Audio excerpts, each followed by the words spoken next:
What is up, everybody? Good morning, good afternoon, however you're listening.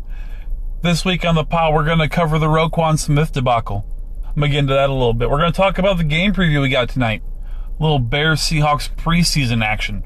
Then last, let me give some shout-outs. Shout-outs to some Bears players that I think are making a big impact that I look forward to seeing in tonight's game. So if you're ready, let's hit it.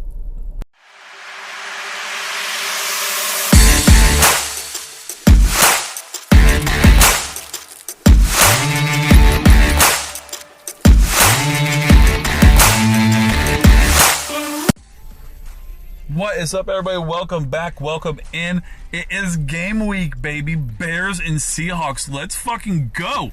You already know what the three topics we're talking about, so let's just dive right into it. Number one, Roquan Smith.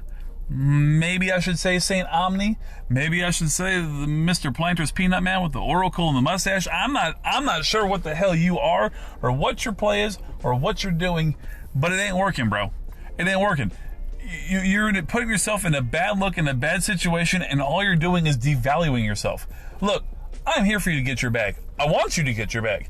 What you're doing is not going to get you your bag. Look, we offered you a contract. You didn't like it. I understand it. I don't know what the ins and outs of it were. I don't know how long you guys were going back and forth to come to those terms. I don't know. But here's what I do know. You have zero leverage. The one card you had in your pocket was a requested trade. I get it. You did that too early, and you played yourself. So now you're in a situation where every time you try to do something else, it makes you less appealing to other teams. You look like a head case. The St. Omni thing makes you look like a goddamn idiot. Owners are not going to want to deal with distractions. I don't know what you don't understand about that. Yes, you're a good linebacker. Yes, I think you could be a great will linebacker. I think you could be an amazing weak side linebacker. Your skill set makes sense for that.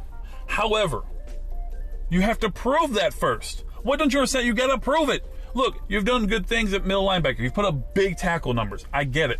But your tackle numbers are simply because of empty stats. They're the equivalent of the James Harden free throws. He's got 34 points, but 18 of them were free throws. That's you. You had 150 tackles, but 100 of them were fucking 20 yards down the field. That's you. Recognize that. You're not causing interceptions. You're not causing forced fumbles. You're not sacking the quarterback. So where are you making impact plays where you stand out? Yeah, the end of the season numbers are great. But it ain't nothing about that. When the Leonard got his contract, it was because he was one of the most disruptive linebackers in all of the NFL. Fred Warner, same concept. I'm here to get you your bag, but if you want to be compared to them, you got to play like one of them. Yeah, a lot of that is scheme. A lot of that is scheme. Guess what? The scheme is here for you. Play in it. If you want money now, sign the contract now. If you're willing to bid on yourself, willing to make that bet, then play the season out in this new system, see the numbers that really come from it, and reevaluate. Because here's what's going to happen. You don't sign this contract. You're playing on, what is it, $9.75 million guaranteed? Okay. That's good money. That's fine. I mean, I get it. It's not top of the league, but it's fine money. And then what happens next year? You get franchise tag, bro. You're going to get tagged. It's that simple. CBA, y'all voted on it. Means we got you for at least the next 2 years. We can tag you, we can tag you again. Negotiate your extension next year, if you so choose. Or, shut the fuck up and sit out. Either way, quit making yourself look like an idiot. We're on some soap opera drama bullshit right now. Figure your shit out. I'm old, it's tired. I like you as a player. I love you as a Bear. But figure it out. Figure it out, bro. Next. Got a game today, baby. Bears Seahawks. Now, I'm not going to lie, it's preseason, so I'm never that excited. And then I understand that JF1's going to get about 8 snaps. It really doesn't excite me. But here's the thing. That's okay. Why is that okay? Because this week, I feel, is going to be a bit more of a roster finalizing week than it historically is. Let's look at the prior preseasons. Normally you got 4 weeks, right? This week we got 3. So, previously, in game 1, in the 4-game format, you would have kind of, the couple series for team 1. From their game 2, you probably get a half. For game 3, you may get a little bit longer on the starters, half to 3/4 of a game. Game 4 ain't a single starter in. Most of it is fringe players looking to make the roster at the very last minute. Typically by Game 4, your roster's already set, just hasn't been announced yet. Well, here we are in Game 3 format. So, a couple of things to note here. I would typically say that you would see at this game, your starters getting half of a game of reps.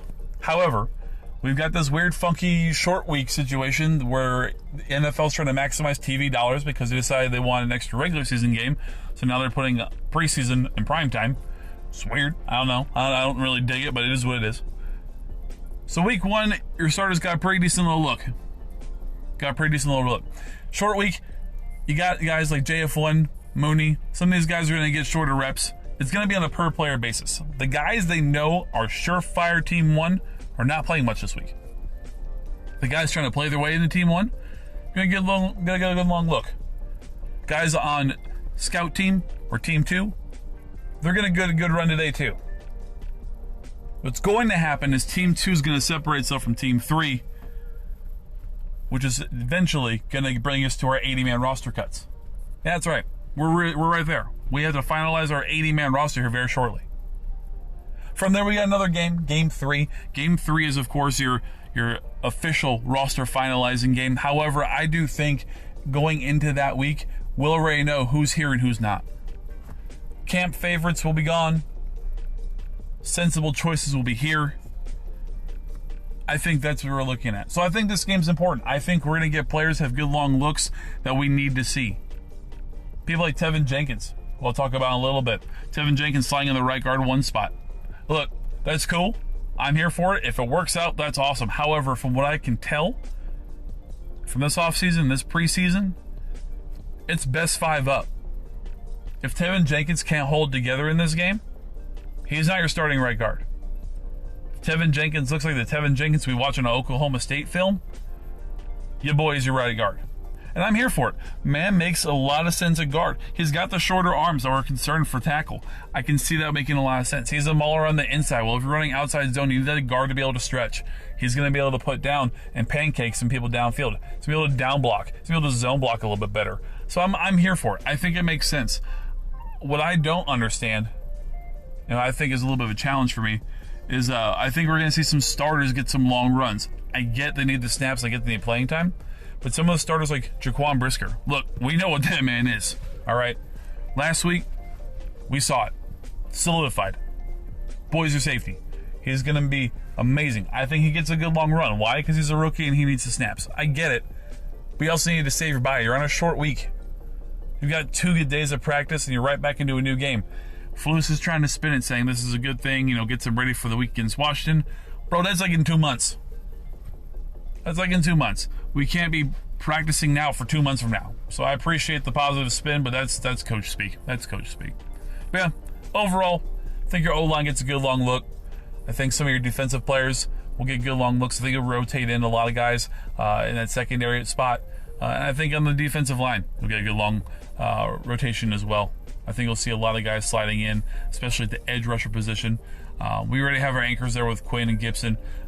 We know Muhammad is going to be there in the first team rotation.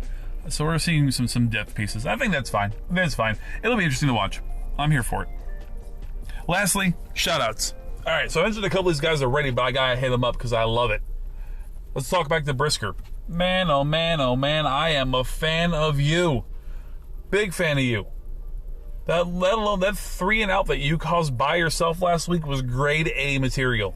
That had me sold on you. I was already sold on you, but bro, that just stamped it and mailed it in, bro. You are the fucking man. I look forward to seeing you all season, just disrupting, making plays, and hitting people. My safety. Good lookout. Number 2, Jenkins. I gotta give it to you, bro. I do. You found your way into right guard 1, and you've only been back for like 2 weeks. I'm not sure if that's impressive by your own accord, or if that is how pitiful our right guard position was, which with we looking at the whole offseason, our right guard situation was not great. So I'm glad that they're giving you a shot in that role because we needed to, because we don't really have anybody. But if you can prove your worth there, man, more power to you. But overall, you definitely get a shout out because you came from the ashes like a phoenix rising, bro. So props. And lastly, I'm not going to lie, this one's for a player, but it's also for me. Tajay Sharp. My man! Tajay Sharp. Love what you're doing. Love the contributions you're making. Love the plays you're making. Your rapport JF1 seems pretty solid already, which is crazy. You're working your ass off. Props. Also, that was my call. We were in wave 3 of free agency, and I'm like, hey, look, if we need a wide receiver that we're considering signing, Tajay Sharp's the guy. Man's got a 4.5 40. Man's 6'4", 200 pounds. Let's give him a look. Let's give him a run.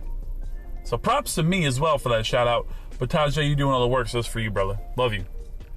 All right, I'm 10 minutes on the dot. I'm running a hair over. I apologize, but I love you. Thank you for tuning in. Thank you for being part of the best fan base in the entire NFL. It's game day. Put on the orange and blue. Get the JF1 shirts on. Let's fucking go. Bang it. Love you. Stay blessed. Peace.